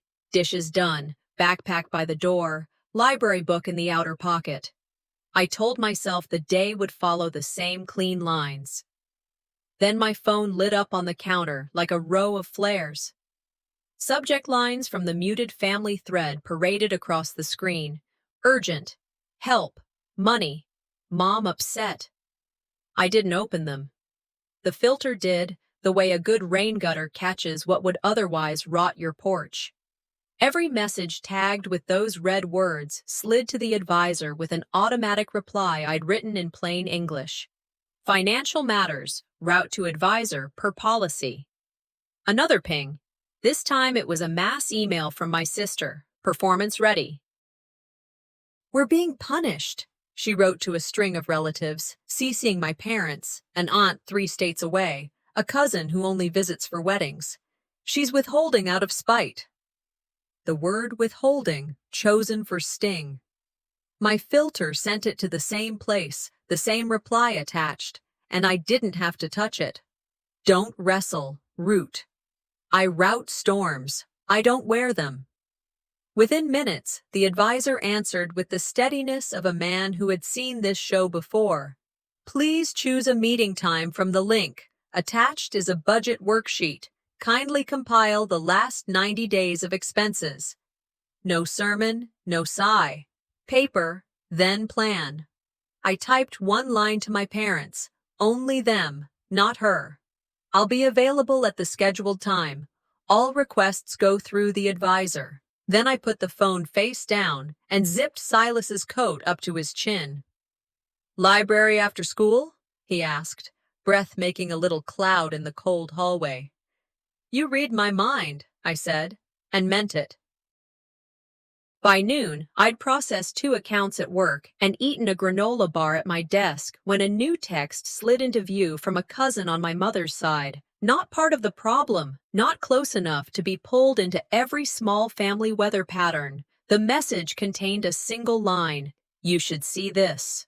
A second bubble followed with a video file. I put on headphones and clicked. The clip opened on a shaky frame of the dining room at Thanksgiving. My sister stood near the chair at the center, the one with her name on the place card in my mother's pride of handwriting. Her voice carried clearly over the hum of conversation. "She's just here for drama." The room flinched. One guest's fork clinked against a plate, then flattened into the performative quiet that makes a house feel like a stage. The video cut off there, just long enough to hold the moment like a jar holds air. I sat very still. I didn't feel vindicated, exactly. More like a tired judge reading a verdict the evidence had already written. I texted back, "Thank you. Why did you film?" The dots pulsed. Then, "I thought you'd get blamed. People rewrite. Figured you'd need the true cut." I didn't blast the clip into the thread or post it into any room where shame puts on armor. I forwarded it to the advisor with the subject line, "For the record," and BCC'd Aveline, noting the timestamp. Evidence, not spectacle. Then I sent my parents a sentence with the file name and nothing else. For accuracy, here's the clip that explains why I left quietly with Silas. A memory surfaced from a course I took one winter night during the recession, business law crammed after work in a too-warm classroom. The professor quoted Brandeis. "Sunlight is said to be the best of disinfectants." We weren't exactly in sunlight, but this felt like daylight at least. The honest kind that shows dust as well as flowers. The thread, my family's digital living room, went quiet in that particular way rooms do when firecrackers misfire and people wonder if applause is still appropriate. After a few minutes, my father texted one word: "Saw." Then a second: "We should talk. With the advisor." My mother wrote a longer paragraph about misunderstandings and tensions, the way someone might describe a storm without mentioning the lightning rod. It ended with, "We will follow your policy for now." For now, a phrase that both pricked and promised. My sister responded with, "Context missing." She added no facts, no timestamps, no edges you could hold. Her words felt smaller next to a moving picture she did not control. I posted one sentence beneath it, my last for the day: "All future replies on finances will be handled by the advisor. For visits, please confirm terms in writing." Aveline added a line that folded the moment closed. "Let's use the plan. That's what plans are for." The temperature dropped, not to frost, but to something that could keep. It wasn't reconciliation. It was containment. Good enough for now. Wednesday's calendar block read like triage in a gentle font. Advisor, budget review, screen share. I clicked the link from my desk after lunch and watched cells fill with red where my parents had been backfilling my sister's habits. The advisor, patient as a metronome, walked through options without making anyone small. 3 levers, he said: housing cost, discretionary spending, income stabilization. He circled 4 dates on a shared calendar: refi consult, assistance applications, storage unit cancellation, cable package downgrade, and assigned homework. "Please list recurring charges that can be paused or eliminated," he said, voice as matter-of-fact as a barista calling out names. My father asked about timeline. My mother listened without interrupting, which for her is labor. Somewhere off-screen, my sister joined late and then disappeared for 10 minutes without explanation, as if absence could edit responsibility. Thursday, An email arrived in the thread from my parents to a realtor I recognized from yard signs. We'd like a consult about downsizing. The reply came quickly with calendar slots and a cheerful, "Coming soon" lives in our vocabulary this time of year. Words you expect to see on lawns, not in living rooms. Friday morning, my phone displayed a thread I didn't need to hold. A payment plan addressed to my sister, outlining card debt she would now service herself. My filters didn't forward it to me. It wasn't mine. My job had become remarkably simple once the paper learned to do the heavy lifting. I wrote one line to the group, again, not to her. "Thank you for moving the plan forward. See you at Silas's program. Terms stand." I placed my phone face down and felt something unclench along the inside of my collarbone. Consequences are not revenge, they are gravity. A house tilts back toward level when weight is shared. All week I protected ordinary like it was an heirloom, because it is. We ate dinners that didn't apologize for being simple. We quizzed spelling words while the oven hummed and the heat clicked on. We returned library books and checked out new ones. Ordinary is medicine. You have to take it as prescribed to see results. I sent a clean RSVP to the school program. Attendance welcome if we keep things simple. No labels, no money talk, 10-minute visit after the show. Callista texted back 2 words that somehow warmed the apartment. "I'm coming." Silas's grin, when I told him, did more for me than any apology could. Regard is fuel. Children know how to burn it cleanly. That evening I printed the clip's file name on a small label and stuck it to a fresh sleeve in my fireproof box. Exhibit C, Thanksgiving clip. It slid beside Exhibits A and B with a soft, decisive whisper. I locked the box and felt my shoulders climb down from their usual perch near my ears. Standing at the kitchen sink, I heard myself whisper a line from Callista's dad, one that had moved in like a tenant and started paying rent. "Don't set yourself on fire to keep others warm." I had been kindling for too long. This week I was the hearth, heat you can sit by, not heat that eats you alive. On my way to pick up a gallon of milk, I took the longer route past my parents' street. Habit, maybe, or curiosity that had promised not to make a scene. The lawn was winter stiff, a green that could pass for gray if you didn't give it the benefit of the doubt. At the front edge, near the sidewalk, a small stake leaned into the wind. A rectangle of blue and white announced what the inbox had already rehearsed: "Coming soon." I pulled over and turned off the engine. The sign creaked just enough to sound like punctuation, not triumph. Truth standing upright. I sat with it for a full breath. Selling a house is no one's dream for a holiday epilogue, but living within means is a kind of dignity too. If you want a different legacy, you pay the bill for the last one. My phone buzzed on the passenger seat. A calendar reminder. Silas's program, Monday, 6:30 p.m. Beneath it, a new message from my father. "We'll be there. Your terms." I tapped the screen once, not to answer, just to acknowledge that someone had read the policy and chosen yes.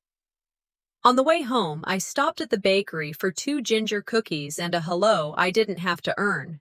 Callista was wiping the counter, radio low, the hour between the last rush and the quiet. "I saw the sign," she said, not making me say it. I saw it too. "How's your shoulder?" she asked. "Lower than it used to be." "Good." She slid a 3rd cookie into the bag like a joke and didn't charge me for it. "For the headliner," she said. Bribes are legal when they keep confidence high. Back at the apartment, Silas and I set out clothes for Monday and practiced his line for the program twice. Not too many times. Rehearsals have a point where they steal from courage. He wanted to try it once with his mouth full of cookie. We ran it that way too, laughing over crumbs. After lights out, I washed the last plate and stood in the kitchen a minute longer than the chore required. The refrigerator hummed, faithful. A siren unfurled somewhere far enough away to be someone else's problem. The ordinary night settled its weight around our windows and didn't feel heavy. When I finally lay down, I let the last image of the day be a small plastic sign leaning into winter wind, blue letters steady. A gavel I hadn't swung, a verdict gravity had written, landing not to hurt but to hold. Some endings take the shape of paper. This one looked like wood and stakes and a week's worth of choices arranged in a row. Saturday morning came soft and ordinary, and I chose to treat that as success. I whisked batter while Silas stood on his stool, measuring blueberries with the gravity of a pharmacist. "A scoop for the bowl, one for the chef," he said, popping a berry into his mouth and grimacing at the tart, then grinning anyway. "House rule," I said, pointing at the sticky note on the fridge where I'd written it months ago. "Pancakes, library at 10, phones off during reading hour." He tapped the note with the handle of the whisk. "And one new word we don't know yet." "Deal." I poured circles on the skillet and watched them bubble, the little signals that tell you when to flip. "What are we watering this weekend?" I asked, nodding toward another note where I'd written, "What you water grows." "Patience," he said, like a kid who'd overheard a sermon and filed it someplace useful. "And maybe drawings of rockets. 2 excellent crops." We ate at the table with syrup and an orange split into quarters, and I realized how much better the morning tasted when it wasn't chasing an argument. After dishes, we packed our tote, returned overdue books without a fee, small victory, and walked to the library with our shoulders easy and our feet choosing the sunny side of the street. Back home, I checked the school app, program still set for Monday at 6:30, and opened his backpack to make sure the permission slip hadn't somehow migrated. It hadn't. I put the slip under a magnet, flattened it with my palm, and felt the day's rhythm settle. I wasn't waiting for apologies to live well. I was building normal on schedule. Sunday afternoon, I moved quietly through the apartment and did the kind of prep that looks like tidying until you realize it's strategy. I texted my parents the attendance terms so we'd all be using the same map, no labels, no money talk. 10-minute visit after the program, reply, yes to confirm. The reply came within 5 minutes. "Yes, we will follow your terms. No exclamation marks, no emojis, acceptable silence." I screenshotted and filed it in a folder called Visits, then put my phone face down and hung his pressed shirt beside my navy blazer. Calm begins in closets. I tucked a copy of the policy and the advisor's card into my bag, not to flash but to prevent drift, and slid a granola bar into the side pocket next to tissues. For me, not for tears, for blood sugar. There is a difference. In the bathroom mirror, I rehearsed breathing. Inhale 4, exhale 6, and rolled my shoulders until they remembered where down was. Franklin's line came back like a tune you don't realize you're humming until you hear it in your own throat. An ounce of prevention is worth a pound of cure. Monday evening, the school's parking lot glowed under sodium lights, and the gym smelled like floor wax and crayons. America on a school night. We arrived early enough to avoid the coat crush and found 2 seats on the aisle halfway back. Callista waved from the row behind and leaned forward, whispering, "Saved a spot in case your elbow needs room." I smiled. "You're my elbow room." My parents entered on time, a detail that would have been invisible any other week and now felt like a small signed contract. They sat 2 rows back and a few seats over. My father gave the tiniest lift of his hand. "Evening," my mother said, just that word, and let it sit without a companion. Respect by restraint. Dread took a step toward me, and I invited it to sit down and put on its seatbelt. Hands warm, jaw unclenched, eyes forward.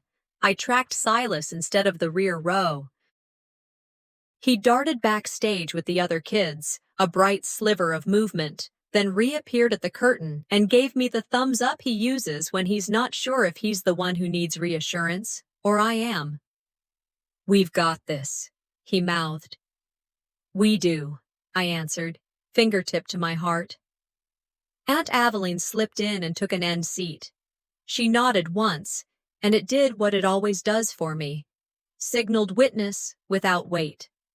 She wasn't there to referee or scold. She was there to be the person who saw and remembered accurately. Sometimes that's all a story needs to stay true. The curtain shivered and parted, and the first strains of "This Land Is Your Land" lifted from a row of second graders who sang like they meant it, because of course they did. I recorded 5 seconds on my phone, proof for the grandparents who have learned to check their email before bed, then lowered my hand. Eyes first, proof later. The music loosened the room's grip.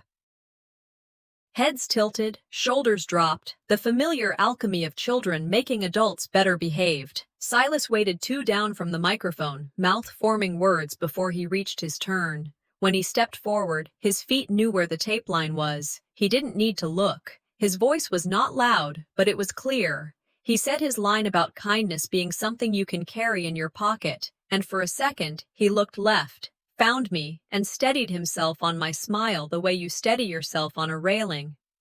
I didn't cry. Pride has more postures than tears. Behind us, a whisper started, the kind that once would have run its claws down my back. I didn't turn. Out of the corner of my eye, I saw my mother's hand rest lightly on my sister's forearm and stay there, soft, firm, enough to be a stop sign without becoming a shove. Nothing else moved. The whisper died the way a match does when it runs out of breath. Applause rose when the final note landed, the cheerful chaos of folding chairs and camera clicks and parents trying not to trip over backpacks. "That's our guy," Callista said into the space between claps, and I let the words settle where they belonged. I kept my face open, available to joy, not to old instincts about scanning rooms for threats. We kept to the plan for the visit, 10 minutes by the bulletin board outside the gym, next to flyers for the canned food drive and a poster about winter coats. "Good job, buddy," my father said, voice gruff with pride, and patted Silas's shoulder, his hand careful like it was holding glass. My mother knelt a little, knees protesting, and kissed his temple. "Proud of you," she said, the words short and right-sized. To me, she offered only what I'd asked for from both of them. "Thank you for inviting us." No pivot, no additional assignment wrapped in gratitude. "We're keeping nights like this simple," I said, smiling in a way that closes a loop instead of opening a new thread. She nodded twice, and the second nod was the one that counted. Aveline held up her phone and asked if we wanted a photo for the scrapbook, which made my father chuckle because none of us had a scrapbook, but all of us understood what she meant. One shot, Silas between his grandparents, a coil of paper snowflakes behind them. No committee forming to decide which angle was better. No commentary about who got in the frame. "That's the one," I said when the timer beeped. We didn't take another. My watch buzzed at 8 minutes, the first soft bell. At 10, I said, "Early bedtime," and meant it. Hugs for Silas, a nod for me. We parted the way good swimmers part a lane, straight, steady, no splash. Callista slipped a small bakery box into Silas's hands and said, "2-star cookies for the headliner." He tried to look modest and failed in a way that made all of us happier. At home, the program fluttered on the coffee table like a ticket stub to a new chapter. Silas put it under his pillow so the words don't run away, and was asleep before I turned off the lamp. The apartment held the kind of quiet that doesn't accuse. I washed 2 mugs, put them on the rack, and glanced at my phone without picking it up. 2 new messages. The realtor. Offer received. Review tomorrow morning. I pictured the blue and white stake on my parents' lawn and reminded myself that dignity often looks like paperwork before it looks like relief. The second message was a text from my mother. "We kept the terms. Thank you. Not long, not flowery. Enough." I pulled the calendar off its nail and wrote in the Wednesday square, "Review offer." In the Saturday box, I wrote in smaller letters, Choose who sits at my table, and why. It felt less like a to-do and more like a compass. The old me would have left the chair count to chance and called whatever happened family. The new me understood that invitations are decisions, not defaults. At my desk, I opened my notebook and wrote the line that had carried me through the last 2 weeks and would carry me farther still. Family without respect is just a room. I let the ink dry. I closed the cover. Before I turned out the lights, I walked to the dining table and laid out 2 placemats. Then I pulled out a 3rd chair and left it open on purpose. Not owed, offered, earned by terms kept, not by crying first or loudest. The room looked different even in the dark, like a place where people could sit and not be rewritten while they ate. Tomorrow I would set the table for 2 and leave 1 chair open on purpose. Tuesday morning I set the mail on the table and sorted the stack into the neat, boring piles that keep a life upright. Junk to recycle, bills to pay, small envelopes that could be invitations or invoices depending on the font. One was certified, green card stapled to the back. I sliced it open with a butter knife and slid out the letter that had been rumored for 2 weeks and prayed for longer. Release of liability. Cosigner removal scheduled. Date stamped. Countersigned by underwriting. 2 lines under the box of terms, one of them my name, where it had lived too long, now scheduled to be lifted clean. I let the paper rest on my palm, the way you hold a baby bird until it remembers what wings are for. The advisor's email followed before my coffee cooled. Refi file underway without your name. Here are the 4 benchmark dates. All future obligations shifted off you as of closing. I didn't answer right away. I took a photo of the release on the table with the morning light washing it honest and saved a PDF named Exhibit D, Release. Trust, but verify. Not with promises, with documents. I tucked the hard copy into the fireproof box alongside the others and felt something shift in the architecture of my chest. The geometry of that house no longer tilted on my signature. I could breathe without bracing for the bills that came under somebody else's porch light. I called the advisor for 5 minutes, no more, no less. Any sale proceeds? I asked. First, retire joint-linked obligations, he said. We'll reconcile the $2,800 at closing. Thank you, I said. Not relief so much as a finish line taken at pace. No hands in the air, lungs steady, enough to know you'd run it clean. On Wednesday, the title company pinged my inbox. Seller credits approved. The ledgered $2,800 would post to me at closing as a cashier's check. Clean paper, clean conscience. I walked to the branch during my lunch break, the cold making me walk faster and feel more alive. Deposit? The teller asked, turning the check. Endorsed to the school library fund, I said. She looked up and smiled like a person who had seen a lot of choices and knew a good one when it stood in front of her. Good choice, she said. Don't set yourself on fire to keep others warm, I murmured back, more to myself than to her. Now I light lamps, not myself.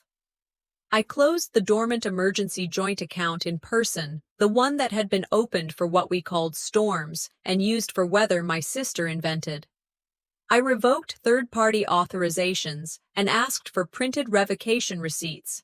When the manager asked if I wanted confirmation emailed or mailed, I said both, because paper is less about doubt than dignity. I texted 1 sentence to my parents, only them, not her. Reconciliation completed at closing, financial ties removed, visits remain under terms. The evidence box grew by 1 folder. My shoulders fell an inch I hadn't known they were holding. Thursday tried one last old trick from a tired hat. A cousin forwarded a mass email from my sister, phrased like a morality play and casting me as the frosty villain. I'm cold. I embarrass the family. I have forgotten what gratitude is. No dates, no numbers, no props stronger than a stage whisper. I answered once with the template I'd written weeks ago and never had to edit. Per family policy, all financial matters wrote to the advisor. Non-financial visits require terms confirmed in writing. She fired back. We should talk like adults without paperwork. I declined in one sentence. Adults use paperwork. That's how we keep promises. I didn't block her. I simply filtered. Storms can rage off my porch without blowing out my candle. Aveline sent 2 words that mattered more than any chorus line of approval. Well done. Applause isn't useful to me anymore. Confirmation is. By evening, I was done with offices and folders and the small theater of other people's weather. I laid a simple table, 2 plates for me and Silas, forks that matched because he noticed that sort of symmetry now, and 1 open chair pulled out, not owed to anyone, offered to those who meet the terms. Callista tapped once and let herself in with a bakery bag the size of a good secret. Congratulations on refinancing your piece, she said, and we laughed, which made a better centerpiece than anything I could have cut from flowers. We ate skillet chicken and a big salad and a loaf of bread that cracked the right way when you pulled it. Conversation wandered like a good dog. Utilities that spiked, then calmed. Ohio winters that turn on you for sport. The price of eggs, still impolite. Grocery hacks that save you without making you feel poor. An ounce of prevention saved this whole story, Callista said, pointing her butter knife at the policy taped discreetly inside the hall closet. We were saying grace without saying grace, gratitude for good neighbors, clear policies, and quiet rooms that don't need guarding. I texted my parents a standing invitation while we were stacking plates. Sunday cocoa, 20 minutes, written terms apply. Reply yes by Saturday noon. No drama under the bow. No dare either. A system that fits in a text box is how a family relearns to be one. Silas carried dessert to the table, solemn as a maitre d', 3 small brownies, each with a star of powdered sugar. For the headliners, he said, and I let him count me among them without dissembling. He glanced at the open chair. Are we waiting for someone?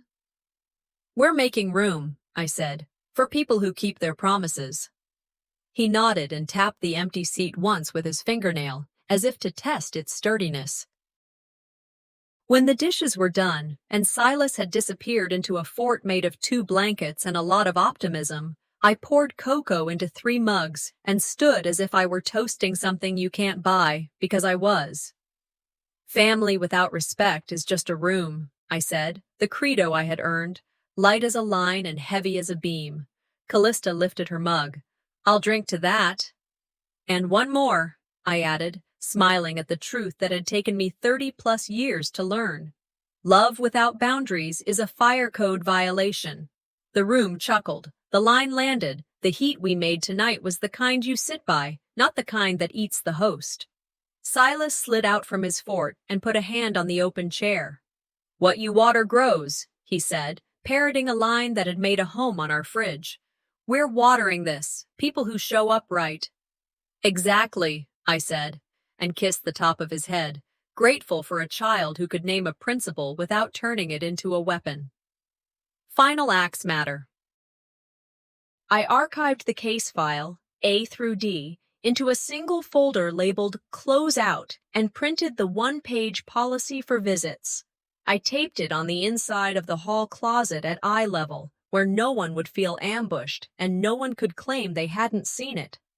Policies don't police people, they protect peace. Then I sent one last email to the advisor and my parents. Receipt of release attached. This closes my financial role.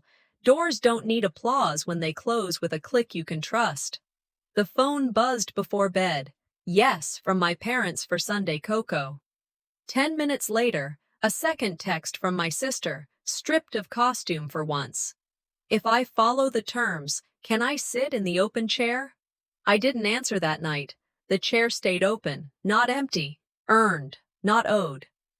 I set the phone face down and turned off the living room lamp. The apartment exhaled. I tucked Silas in. He slept half on his pillow and half on the program he'd tucked under it, words safe for morning. I stood a moment in the doorway and listened to the ordinary orchestra that means you've done enough for one day.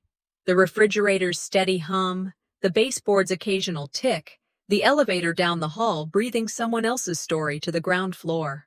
On the way to my room, I looked once more at the table, at the 2 plates set for morning oatmeal, and the chair that waited without impatience. Calm is a superpower, the therapist once said. It is now a house rule. The chair waited, not as a promise, but as a policy.